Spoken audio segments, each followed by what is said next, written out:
कोपरगाव तालुक्यातील कुंभारी गावात घडलेल्या एका दुर्दैवी घटनेमुळे संपूर्ण परिसरात हळहळ व्यक्त केली जाते। 26 जानेवारीपासून बेपत्ता असलेल्या 17 वर्षीय मुलीचा मृतदेह अखेर आढळून आलाय। 28 जानेवारी रोजी सायंकाळच्या सुमारास कुंभारी येथील पुलाजवळ संबंधित मुलीची शॉल व चप्पल आढळून आल्यानंतर कोपरगाव तालुका पोलीस, नगरपालिका प्रशासन तसेच बचाव पथकाच्या वतीने गोदावरी नदी पात्रात शोध मोहीम सुरू करण्यात आली होती।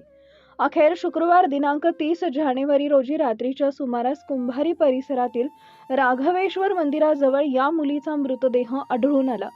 मृत मुलीचं नाव अश्विनी नाना शेजवळ, वय वर्ष 17, राहणार कुंभारी असं असून मृतदेह पुढील कायदेशीर प्रक्रियेसाठी कोपरगाव ग्रामीण रुग्णालयात पाठवण्यात आला आहे।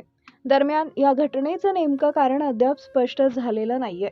ही हत्या आहे की आत्महत्या अथवा अपघात याबाबत नागरिकांमध्ये प्रश्न उपस्थित होत असून कोणताही अंतिम निष्कर्ष अद्याप निघालेला नाहीये। या प्रकरणी कोपरगाव तालुका पोलीस सर्व बाबींचा सखोल तपास करत आहेत। या घटनेमुळे कुंभारी गावासह परिसरात शोककळा पसरली असून ग्रामस्थांकडून तीव्र दुःख व्यक्त करण्यात येत आहे। सम्राट न्यूजसाठी संपादक अजय विगे, कोपरगाव।